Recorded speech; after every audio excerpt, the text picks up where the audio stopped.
সম্মানিত দর্শকবৃন্দ, আমি খোকন আবার একটি সম্পূর্ণ নতুন ভিডিও নিয়ে আপনাদের সামনে উপস্থিত হয়েছি। আপনারা দেখছেন আপনজন বাংলা টিভি। আমাদের চ্যানেলে আপনাদের সকলকে স্বাগত। বর্তমানে শীতকাল প্রায় শেষ, এখন গরমের আবির্ভাব হয়ে গেছে। তো গ্রীষ্মকালীন যে অগ্রিম সবজি আমরা চাষ করব, সেটাই আপনাদেরকে দেখাবো কি কি সবজি এখন চাষ করা যায়। আমি আজকে দেখাবো আমার ছাদ বাগানে কি কি সবজি করব, আপনারা কি কি সবজি করতে পারবেন এটা আপনাদের সামনে তুলে ধরবো। আপনারা ভিডিওটি স্কিপ করবেন না, স্কিপ করলে হয়তো সম্পূর্ণ বুঝতে বা শুনতে পারবেন না। ভিডিওটি শেষ পর্যন্ত দেখতে থাকুন। দেখুন, এটি একটি ঝিঙ্গের বীজ, দেবগিরি কোম্পানির। এটি গ্রীষ্মকালীন একটি সবজি, খুব জনপ্রিয়। এটি আপনারা যে কোনো ছাদ বাগানে লাগাতে পারেন। আমি আজকে লাগাবো। এমনকি আপনারা বাণিজ্যিকভাবেও আপনি আপনার জমিতে মাঠে গিয়ে চাষ করতে পারেন, কোনো অসুবিধা নেই। করলা, এই করলাটি আপনার মাঝারি সাইজের হবে, প্রচুর পরিমাণে ধরে। কৃষক বন্ধু মেঘা 3 বীজের নাম। আপনারা অবশ্যই যে বীজটি আপনারা ভালো হবে সেটাই বাজার থেকে কিনে এনে আপনারা লাগাবেন। অবশ্যই আপনাদেরকে বীজ আপনাদের মনের মতো প্রথমে পছন্দ করতে হবে, না তো আপনারা লাগানোর পর হয়তো ফলনটা ভালো পাবেন না। এটি স্নেক গার্ড, আমরা সাধারণত চিচিঙ্গা বলে থাকি। আমি গত বছর আমার ছাদ বাগানে 2টো ক্যারেটে লাগিয়েছিলাম, ছোট্ট করে মাচা করে দিয়েছিলাম।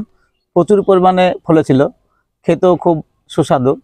এর বাজারে প্রচুর পরিমাণে চাহিদা। আপনারা অনায়াসে ছাদ বাগানে কিংবা বাণিজ্যিকভাবে মাঠে আপনারা চাষ করতে পারেন এই গ্রীষ্মকালীন সবজি হিসাবে।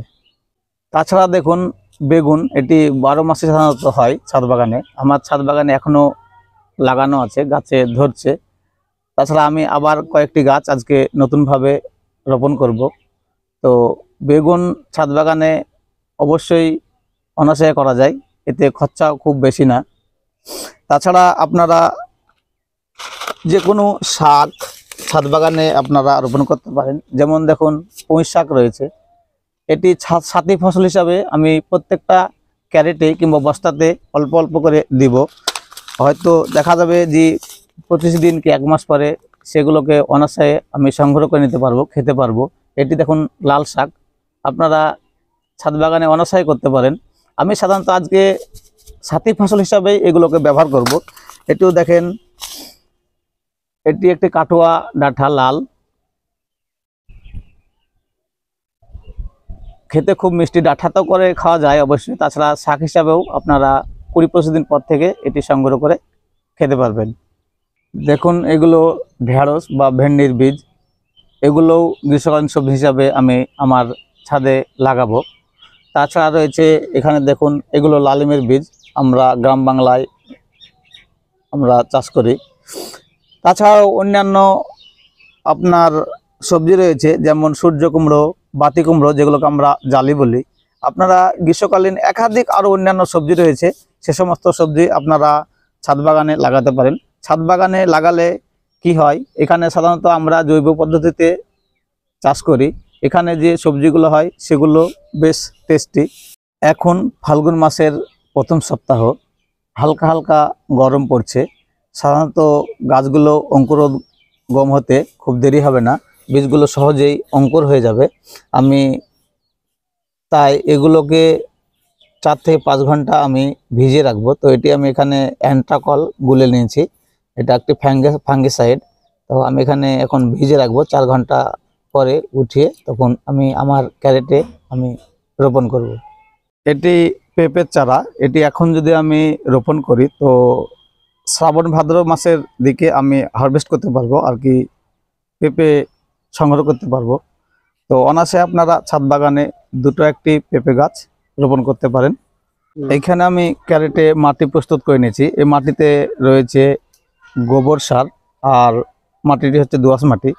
তো লাগানোর আগে আমি 15-20 দিন আগে মাটি তৈরি করে নিয়েছি, আর লাগানোর 2-1 দিন আগে আমি এখানে ফেরাডন 3G দিয়ে নিচ্ছি, দানাদার কীটনাশক।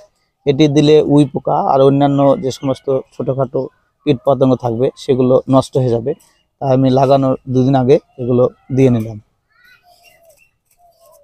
আমি এখানে একটি ক্যারেটে 3টি বেগুনের গাছ লাগাচ্ছি।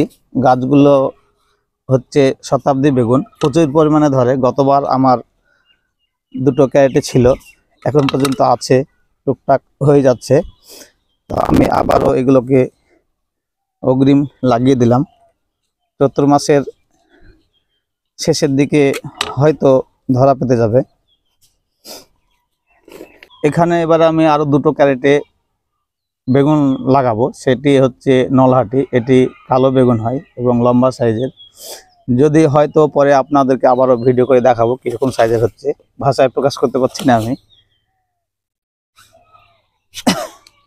লাগানোর সময় লক্ষ্য রাখবেন গাছটি যেন বেশি পোতা না হয়। বেশি পোতা হলে গাছের গোড়া পচে গিয়ে গাছটি মারা যেতে পারে। একদম স্বাভাবিক, জল আছে সে পর্যন্ত ঠিকঠাক আপনারা পুঁতে দেবেন মাটিতে।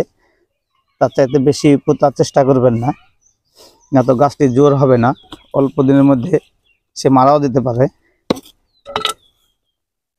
কয়েকটি বস্তাতে ঢেঁড়স বা ভেন্ডির বীজ আমি এখন লাগাবো। আমি একটি বস্তাতে 5টি বীজ লাগিয়ে দিলাম, একটু বেশি করে লাগালাম, 2টো একটা। আমার গাছ 2টো থেকে 3টে থাকলে যথেষ্ট। দর্শকবৃন্দ, এখানে আমার একটি মাচা তৈরি করে কয়েকটি ক্যারেটে সিমের গাছ লাগানো ছিল। সিম এখনো ধরে আছে। তো গাছগুলো হয়তো আর বেশি দিন লাস্টিং করবে না। আমি সেই জন্যে এই ক্যারেটগুলোতে আমি এখন ঝিঙ্গের বীজ বসিয়ে দিব। তারপরে হয়তো ঝিঙ্গে যখন আমার মাচা উঠবে হবে, তখন হয়তো আমি আমার সিম গাছগুলোকে কেটে ফেলে দেব।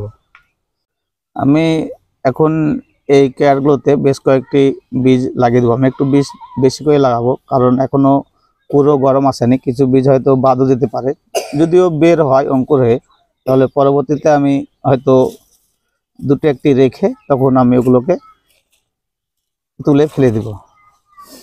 এই কলার গাছগুলো প্রায় 1.5 মাস আগে লাগিয়েছিলাম। শীতে এর বাড়বাড়ন্ত খুব কম, কিন্তু এখন একটু গরমের আবির্ভাব আসায় কত সুন্দরভাবে শাখা পোশাখা ছেড়ে দেখুন মাচায় উঠে গেছে। আর সমস্ত সবজির বীজ লাগানো দেখা সম্ভব হলো না, ভিডিওটি অনেক বড় হয়ে যাবে। আমাদের ভিডিওটি আজকে এই পর্যন্তই। যদি ভালো লাগে তো অবশ্যই আপনারা লাইক ও কমেন্ট করবেন।